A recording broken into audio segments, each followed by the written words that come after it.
Tuli pikkuprinsessa maailmaan. Isä kynsi korvallistaan, että mikä tuon lienee tuonutkaan tähän aivan talven niskaan.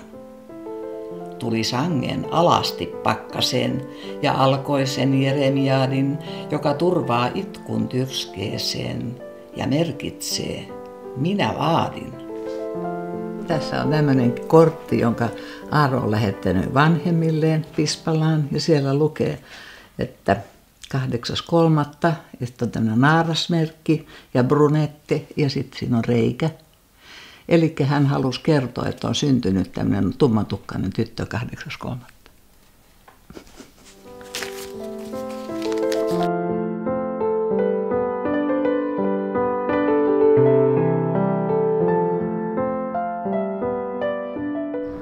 Tämä on mun lapsuuteni maisemia täällä Töölön kaupungissa. Tämä oli hiukan erilainen siihen aikaan. Tässä katua pitkin kulki raitsikka, A5 ja 2 ja autoja ei toden totta ollut parkissa.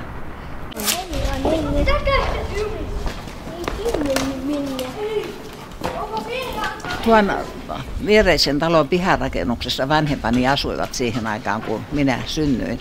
Ja tätä rakennusta rakennettiin silloin ja isä taisi olla ihan niitä ensimmäisiä, jotka varasivat tästä huoneuston. Ja tähän muutettiin sitten ihan heti, kun saatiin valmiiksi.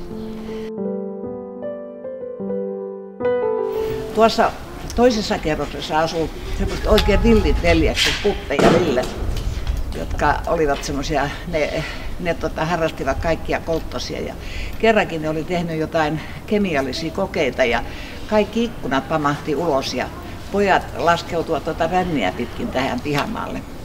Et kyllähän me monennäköistä hassua tehtiin. Tässä alakerran ikkunassa, niin siinä asui semmoinen vanha täti. Siinä soitettiin piruviulua ja sitten kun se tuli vihasena tuohon ikkunaan, niin silloin me pojat painettiin karkuun.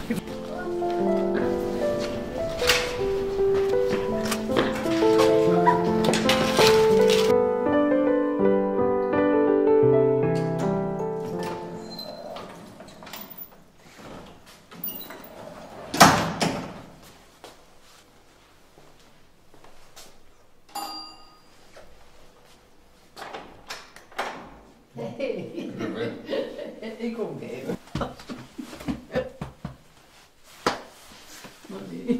Silloin kun mä olin ihan lapsi, pikkunen tyttö, niin tuossa nurkassa oli lihakauppa ja siinä luki liha, köt. Ja ne on ihan ensimmäiset muistot, mitä minä muistan. Tämä koti on ollut täynnä rakkautta ja minusta tuntuu, että se huokuu vieläkin täältä ihan joka nurkasta. Oman tarinansa siitä rakkaudesta kertovat nämä mööpelit, jotka isä aikoinaan hankki salaa äidiltä. Hän oli tilannut ne turkulaiselta taidepuusetältä ja kun ne tuotiin tänne, niin se tapahtui sillä aikaa, kun äiti oli koulussa ja kun hän tuli sitten kotiin, niin isä oli valmiina odottamassa tuolla oven suussa ja hän kaappasi äidin syliinsä ja kantoi tänne tuolille ja sanoi, että kannan kultani kultatuoliin.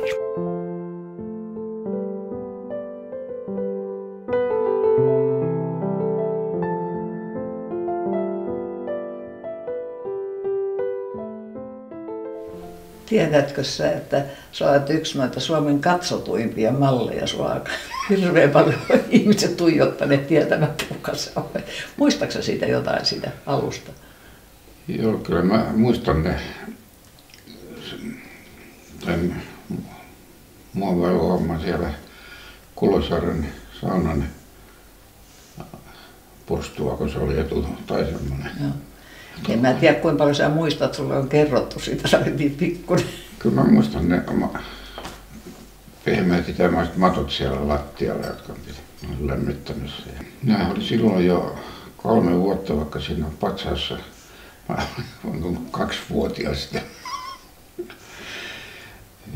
Äiti ei millään tahtonut jaksaa pitää. Se oli vaikea asento, kun piti pitää käsi tällä lailla ja kantaa siinä.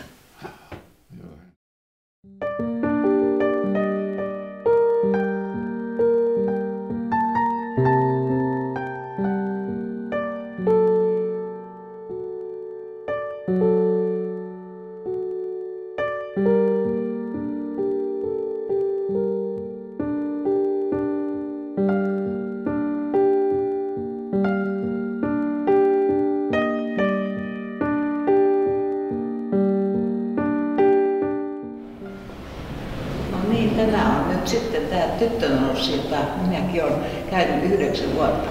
Mä aloitin vuonna 1936 ja tulin ylioppilaaksi 1945. Ja siihen mahtuu kaikki ne sotavuodet. Ja meidän rehtorimme oli laskenut, että meidän kouluajasta on lähes 2 vuotta semmoista aikaa, kun on oltu evakossa jossain. Että olihan se aikaa sekin. Tokihan meitä oli opetettu silloin millä tavalla ja mitä tehdään. Meillä oli väestönsuojeluviranomaiset pitivät meille luentoja ja selittivät mitä tehdään, kun pommitus alkaa. Ja meillä oli matematiikan tunti käynnissä, kun sirenit rupesi soimaan ja tietysti kovalla kiireellä tultiin tänne alas. Ja tehtiin niin kuin oli opetettu, että halattiin näitä pylväitä, koska ne piti pitää rakennuksen pystyssä, jos kaikki muu olisi kaatunut. Meillä oli valtava kova kuri. Meillä oli rehtorina semmoinen Taimi Vuorinen ja hän oli hyvä rehtori, mutta hirveän kova kuri. Ja mä muistan, kun pommituksessa oli luokan ikkunat mennyt rikki ja niitä paikattiin sitten pahvilevyillä ja millä niitä paikattiin. Ja me kysyttiin, että saadaanko pistää pitkät housut jalkaan. Niin hän sanoi, että ei. Tyttönurssin oppilaat eivät kulje housuissa, mutta jos teidän täytyy välttämättä kulkea, niin sukat päälle ja hame.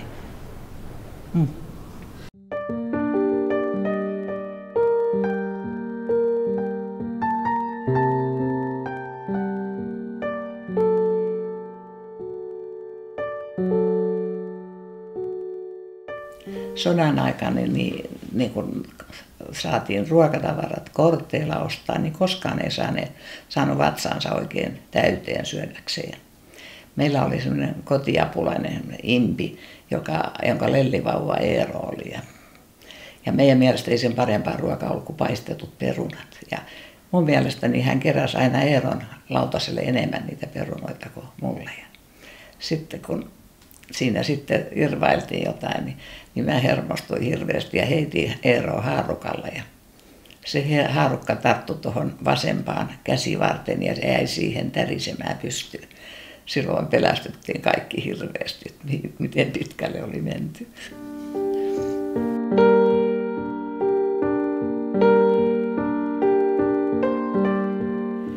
Talvisodan aikana niin meidän perhe oli evakuoitu Koskelle ja tietysti minulla tuli silloin ummisuolen tulehdus ja minut piti viedä sairaalaan leikkaukseen, mutta sairaalat oli niin täynnä haavoittuneita, että he antoivat semmoisen ohjeen, että lähettäkää tämä tyttö Ruotsiin.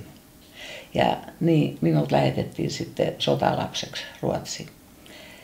Silloin elettiin niin epävarmaa ja aikaa todella, että mä muistan, kun isä tuli tuomaan mut Helsinkiin, mistä lähdettiin, niin hän antoi mulle mukaan semmoisen pienen pronssisen patsaan, missä on tyttö ja poika, ja hän sanoi, että tässä olet sinä Eeron kanssa. Ja hän sanoi, että jos me kaikki hukutaan tähän sodan melskeeseen, niin hänellä oli semmoinen käsitys, että mä jäisin siellä henkiin, niin mulle jäisi tämmöinen pieni muisto kotoa.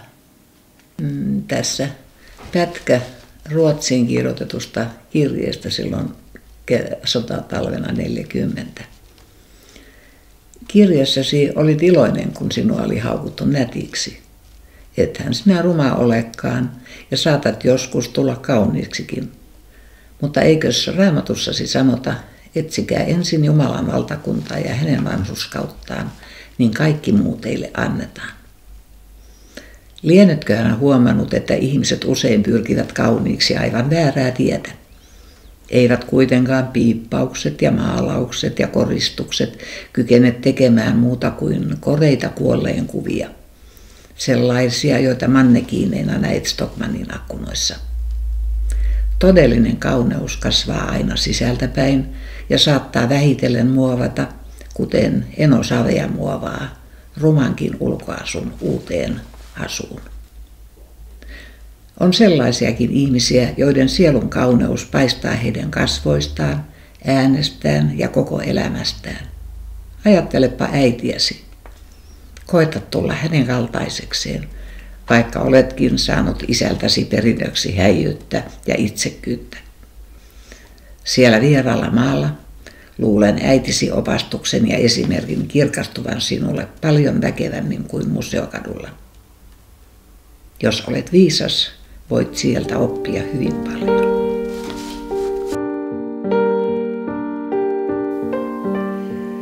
Kaikkein pisimpään niin me asuttiin siellä Taiparsaarella Pakkasella.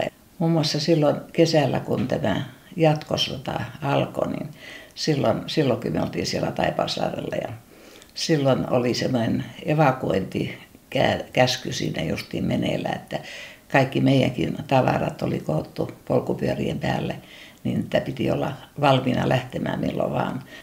Mutta oli se aika jännittävää se koko kesä siellä Taiparsaarella, kun siellä esimerkiksi pudotettiin paljon desantteja. Ja meillä oli pitkä matka kauppaan, niin että mä olin sitten se, joka polkupyörällä ajoi sen 20 kilometriä sinne kauppaan, niin isä antoi mulle pistoolin mukaan. Ei mitään luvallista ollut, mutta se oli semmoinen hädän saneleva keino sekin.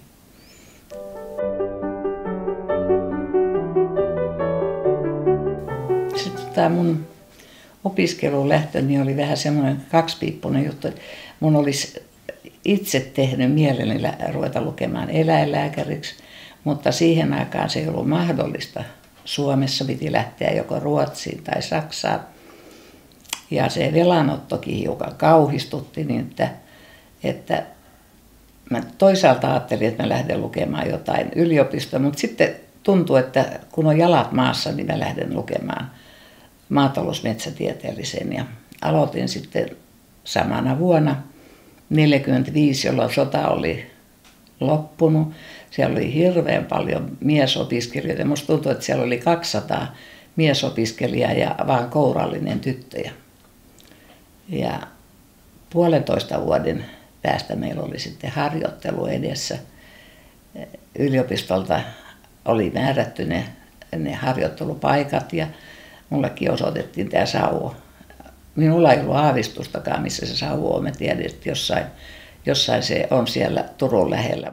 Kun me sitten silloin 1947 kohta loppiaisen jälkeen 3 tyttöä matkustimme, toisillemme täysin vieraita tyttöjä, niin matkustimme tänne Sauvoon. Niin kyllä se aikamoinen yllätys oli. Ensinnäkin linja-autossa oli häkäpönttöjä ja noissa, kun oli noita mäkiä, niin aina ajettiin matkustajat ulos ja käveltiin mäki ylös. Ja niin me päädyttiin sitten loppujen lopuksi tuonne Sauvon Marttölleen.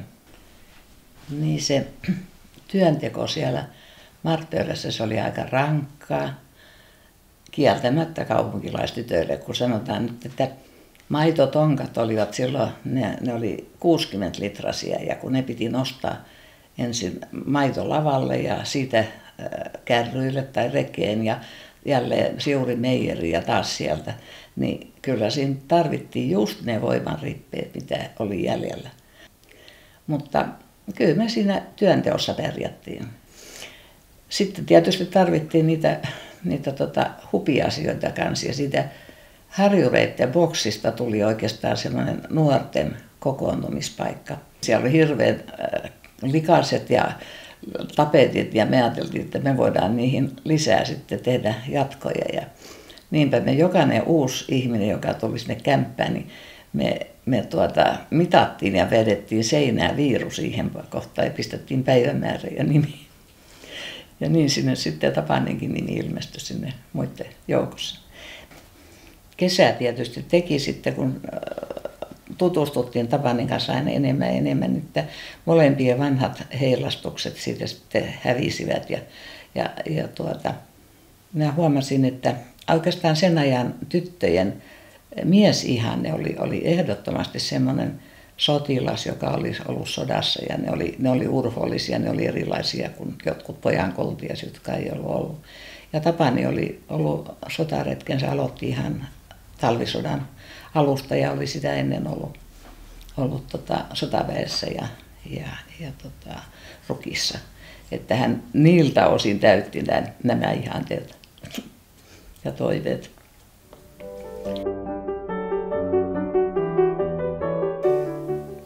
silloin oli tuo maanluovutusvelvollisuus joka paikassa siirtolaisille luotettiin maata ja ne talot, joissa ei ollut omistaja pitänyt taloa, niin ne olisi luovutettu kokonaan. Että me jouduttiin, tai hän joutui olosuhteiden pakosta toistaiseksi talon isännäksi.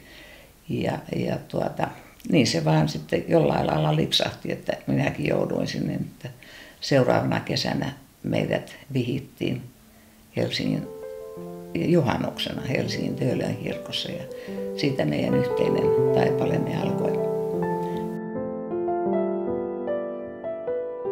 Kaikin niin arkkasin askarin, kun sinun sivullas uurastin. Kaikin niin kuumin ja kukkivin öin, kun sinun kerallas leikkiä löin. Olemme kultaiset kahleet takonut meille yhteiset. Punaista, kultaa ja purppuraa, vasten mustaa maailmaa.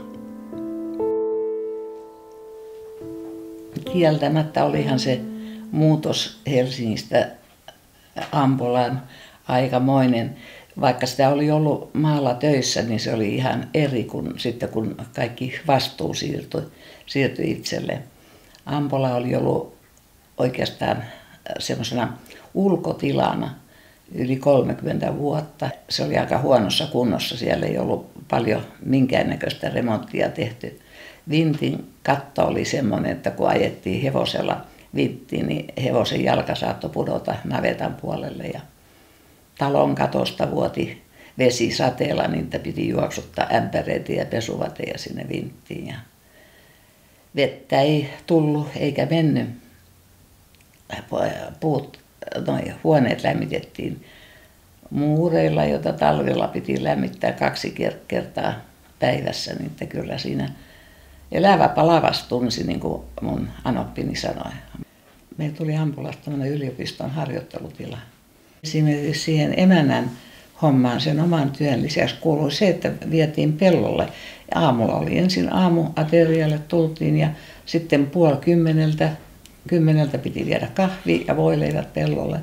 Ja sitten 5:30 oli ruoka ja siinä oli jälkiruoka. Ja iltapäivällä vietiin taas kahvi pellolle ja illalla ruoka. Niin ei siinä niin hirveän paljon vapaa-aikoja jäänyt. Mä todella en silloin ajatellut, että mitään muuta, että kun kerran elämässä olisi semmoinen aika, että saisi istua pöydän viereen niin, että olisi vaan oma perhe. Koskaan ei tullut semmoista aikaa, ei ikinä. Mutta kuitenkin kun ajattelen näin jälkeenpäin, niin se on ollut sitä elämän parasta aikaa, sitä työaikaa. Ei sitä millään lailla ole jäänyt semmoinen vaikea tai paha olo.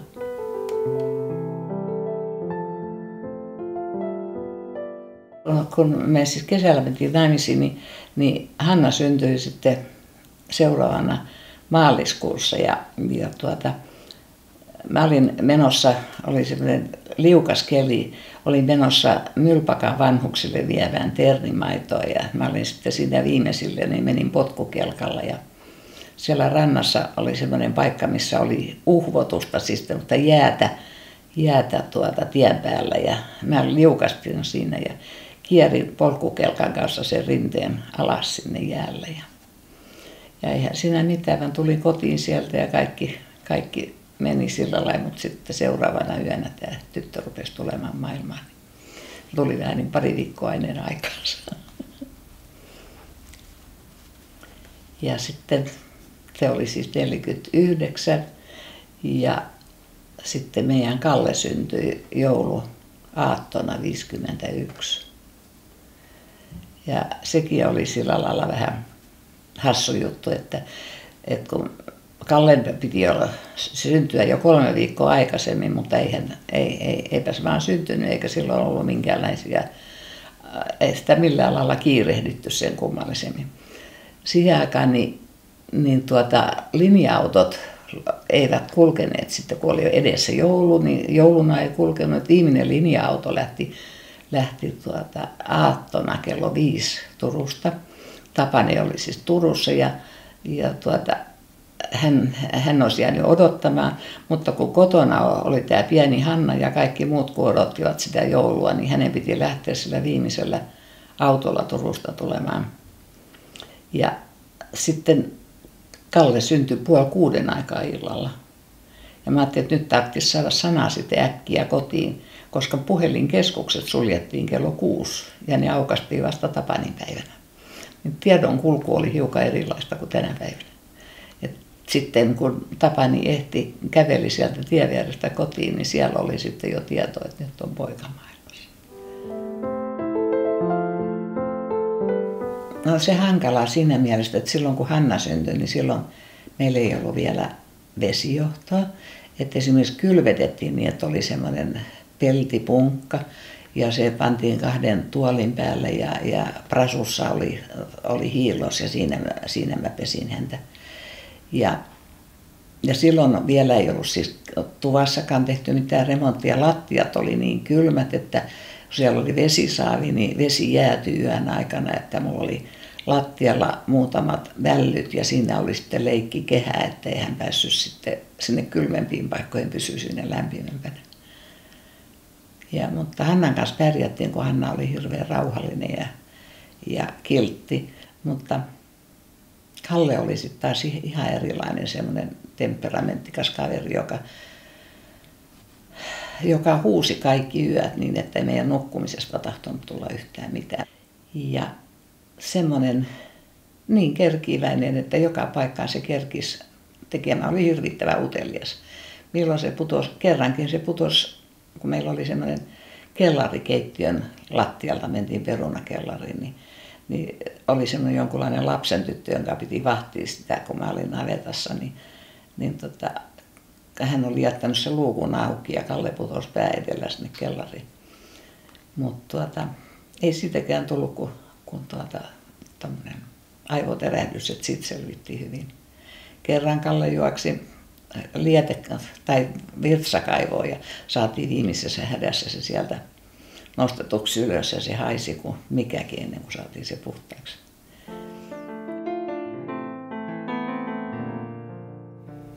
Ja sitten tietysti kun aikaa kului, niin lapset kävivät ensin koulunsa Sauvossa. Hanna lähti sitten Helsinkiin lukioon ja Kalle ei halunnut käydä muuta kuin keskikoulu. Hänellä ei ollut mitään muuta intohimoa kuin maanviljelys, että miten hän pääsee mahdollisimman nopeasti siihen kiinni. Ja Tapani oli jo iäkäs silloin, kun me mentiin naimisiin. Hänellä oli koko ajan semmoinen hätä, että ehtiikö Kalle valmiiksi siihen mennessä, kun hänellä oli niin kuin aavistus siitä, että hän ei elä kauan. Ja niin me yritettiin sitten Kallen kanssa parhaamme ja silloin 1974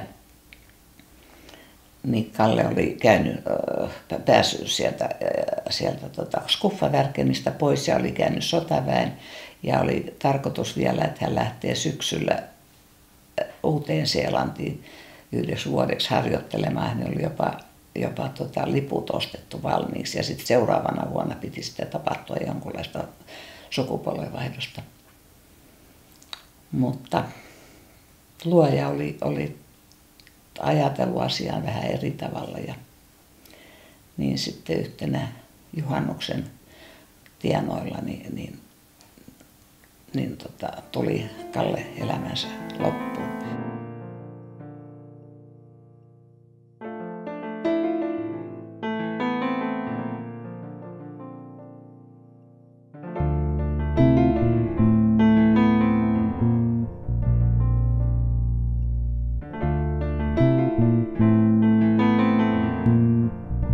Siitä sitten alkoi meidän niin kuin kaikkein se vaikein elämänvaihe, kun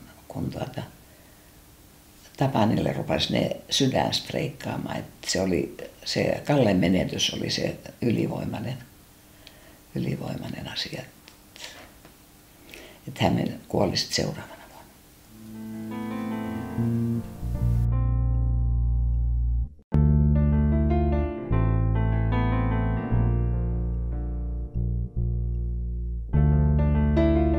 elämä sittenkin, niin se jollain lailla yrittää paikata näitä asioita, että kun Kalle kuoli 74, niin silloin tammikuussa 74 Savon kunta päätti perustaa museon ja silloin ne valitti minut siihen ja käskivät hommata nelihenkisen toimikunnan, joka rupesi hommaamaan Savuon museota ja ensinnä paikkaa, mihin tämmöinen museo tehtäisiin ja sitten sitä museotoimintaa eteenpäin. Ja mun täytyy sanoa, että oli mulle semmoinen niin kuin pelastusrengas. Että jos mulla ei olisi ollut mitään tehtävää, niin mulla olisi ollut vielä vaikeampi. Että se antoi koko ajan semmoista lisää työtä ja ajattelemista, että tästä täytyy yrittää eteenpäin. Mun oikein se alkuperäinen museoinnostukseni, se juontaa kyllä ihan sieltä lapsesta, kun meidän perhetuttava oli tämä kirjailija Sakari Pälsi, joka oli siihen aikaan Kansallismuseon intendentti. Ja hän oli meillä kotona hyvin usein. Ja mä muistan, että mä oon ollut semmoinen alle kouluikäinen tyttö, kun mulla oli nukevaunut ja hän vei minut sinne Kansallismuseoon. Ja nukevaunut jätettiin siihen kassan tätien hoitoon ja hän kuljetti mua kädestä pitäen ja näin kävi hirveän monta kertaa, kun me kuljettiin siellä ympäri. Ja sitten oli mulla sellainen tapa, että mä kävin joka ikinen sunnuntai siellä museossa. Sitten myöhemmin ne jäi ne nuket tietysti kotiin, mutta varhaisemmassa vaiheessa ne kassan tädit hoiteli niitä aina. Kyllä mulla on ollut tämä juontaa ihan sieltä lapsuudesta asti. Niin, mä olin ihan vissiin alusta lähtien niin ruvennut pistämään näitä kummalliselta kuulostavia sanoja, että mulla oli kaiken näköiset almanakan kulmat ja mahdolliset paikat täys näitä sanoja. Niin, että tässä sitten, kun on jään myötä tullut lisää aikaa, niin mä rupesin niitä pistämään ylös. Ja ne oli mulla tietokoneella aakkosjärjestyksessä, kunnes toi tyttären tytär se Veera sanoi, että kuule, että näistä voisi tulla luetumpia, jos nämä laitettaisiin aiheittain. Ja hänhän se rupesi touhumaan, että siitä syntyi Hailasmäkki sitten.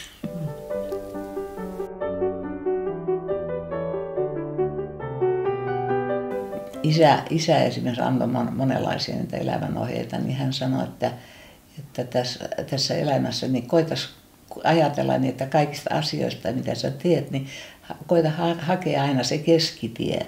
Että jos se on sitten uskonto taikka mikä tahansa asia tai viina tai mikä tahansa, niin se oikea juttu kulkee siellä keskivälissä eikä kummallakaan reunalla. Ja kun sitä tosiaan ajattelee, niin näin se on. Hän sanoi samalla tavalla, että ei mikään asia ole niin paha, ettei siitä löytyisi jotain hyvääkin, jos sen osaa kääntää ylöslasin. Ja mä olen pitkälti ajatellut, että näin on, mutta sitten meidän Kallen kuolemassa mä en kyllä voi löytää mitään hyvää asiaa, vaikka sen kääntäisi mihin päin tahansa. Nuoren ihmisen kuolema on semmoinen.